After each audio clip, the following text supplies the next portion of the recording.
Hi everyone, over here at the Cranston Real Vision Properties office, I wanted to advocate very strongly against a proposal that's being proposed now in the city of Providence as an ordinance. It's been proposed and shot down on a statewide level in the past for very good reasons, and now it's being proposed in Providence with the idea that there's a lot of entities in Providence that might be able to get this pushed through first in Providence and then spread it to the rest of the state. It's called the Community Right of First Refusal Act, which basically says that if someone's selling a multifamily property, they have to first offer the property to their tenants, and then if the tenants don't buy it, they have to offer it to the to nonprofits, and then finally they have to offer it to the state itself. I'm going to explain very briefly why this is a terrible, un-American idea that effectively constitutes stealing. All right, so first of all, if you own a property, you have the right to buy it for a price you agree to and you can get financing for, and sell it for a price the buyer can agree to and get financing for, or pay cash. There's absolutely no more American principle than the right to private property ownership. Secondly, policies such as this are extremely detrimental to the overall housing market and economy. In Chicago, for example, a policy like this was enacted, and now Fannie Mae will not lend in Chicago. Furthermore, it's time consuming. If you've ever dealt with government bureaucracy, you know how lengthy and hair pulling that can be. This is going to add, by their own admission in the bill, 270 days to the actual process of qualifying or being able to qualify to then sell your house on the open market.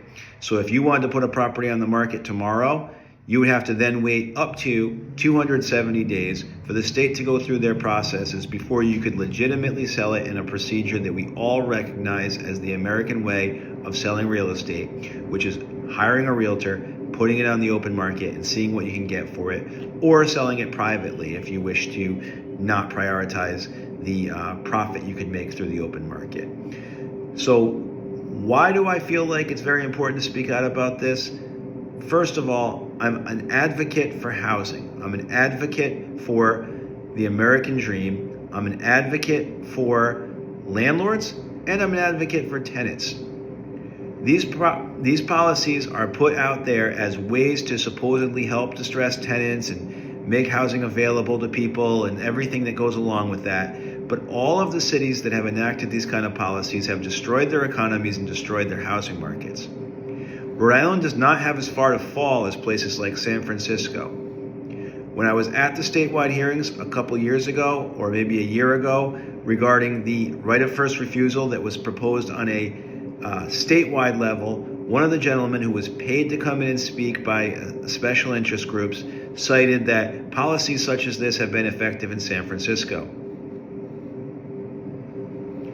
Is anyone listening to this message interested in becoming more like San Francisco? Keep in mind, San Francisco, with the Golden Gate Bridge, right in the once great state of California, is actually a place where there was a lot of advantages inherently, and they've effectively imploded their economy, imploded their local marketplace, and chased investors and businesses out.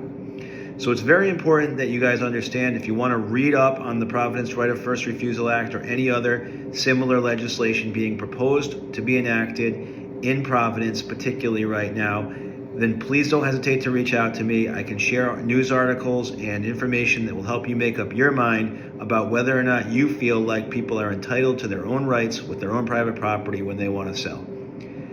401-269-6169. Or my email address is matt@mattpattyteam.com. Any inquiries about this, welcome. Would love to speak with you further and advocate for not only landlords, but also tenants, common sense, and the American way of doing things. All right, peace, y'all. Have a good day.